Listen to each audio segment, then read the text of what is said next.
Welcome back, students. This is my 7th video of physics for class 8, and chapter is friction. You know, the force that opposes the motion of an object is called frictional force, or simply friction. Or we can say that if a body slides or tries to slide on a rough surface, then its motion is opposed by a force. This is known as frictional force और simply friction. ऐसा force जो किसी body के motion का oppose करता है उससे हम क्या कहते हैं? फ्रिक्शनल फोर्स या सिंपली फ्रिक्शन कहते हैं. या इसको ऐसे समझो कि यदि कोई बॉडी किसी रफ सरफेस पर स्लाइड करता है या स्लाइड करने का ट्राई करता है, तो जो उसके मोशन का अपोज करता है उससे हम क्या कहते हैं? फ्रिक्शनल फोर्स कहते हैं. यहाँ देखिए, इस सरफेस पर कोई बॉडी स्लाइड करता है या स्लाइड करने का ट्राई करता है तो क्या होता है?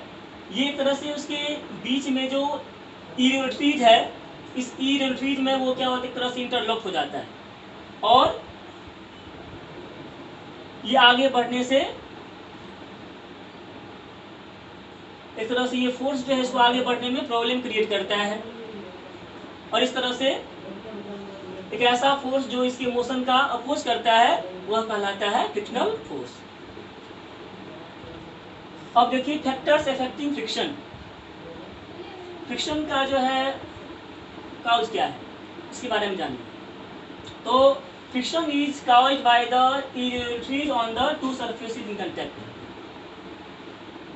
दो सरफेस है उसके बीच में जो इरेगुलरिटीज है उससे फ्रिक्शन क्या होता है? तो एराइज होता है. एक्चुअली ये बीच में इंटरलॉक हो जाता है और आगे एक तरह से आगे जो है नहीं बढ़ पाता है. लेकिन आप ये देखते हैं कि यदि सरफेस काफ़ी ज़्यादा स्मूथ रहता है वहाँ भी फ्रिक्शनल फोर्स काम करता है. ये कैसे पॉसिबल है? तो एक्चुअली में क्या होता है कि जो फ्रिक्शनल फोर्स का जो मेन काउज है वो ये है कि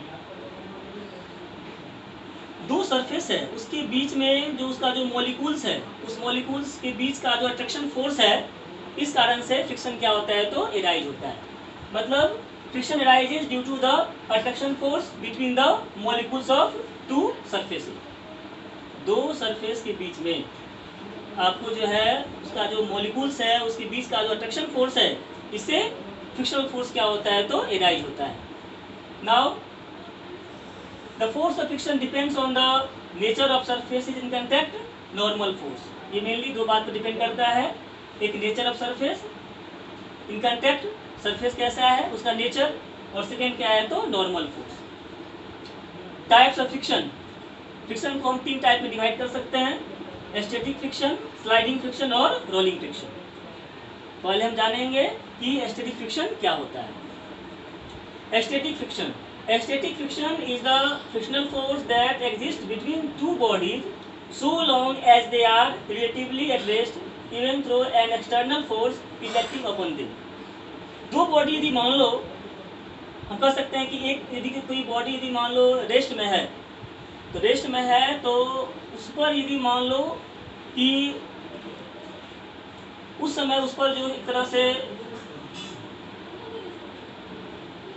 ऐसा फोर्स जो उसकी तरह से रेस्ट में रख रहा है, या ऐसा कहो कि यदि मान लो उस पर हम थोड़ा सा उस पर यदि हम फोर्स भी लगाते हैं तो बॉडी वो आगे नहीं बढ़ पाता है. जिस फोर्स कारण वो आगे नहीं बढ़ पाता है वो क्या हो गया? तो स्टैटिक फ्रिक्शन हो गया. ऐसे ही आपको है sliding friction. The force of friction acting between two bodies when they slide on one another with a uniform speed is called sliding friction.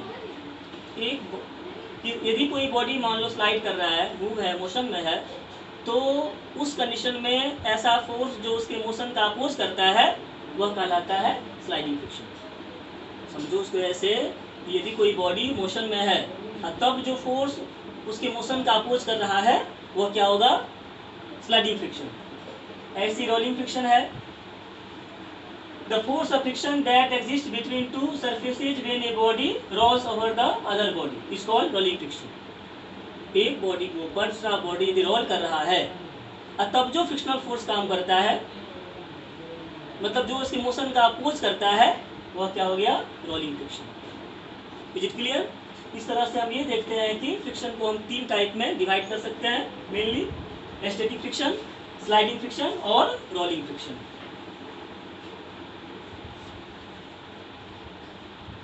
इसको समझिएगा, ठीक है? नेक्स्ट वीडियो में हम फिर आपको इसे आगे बताएंगे। Thank you.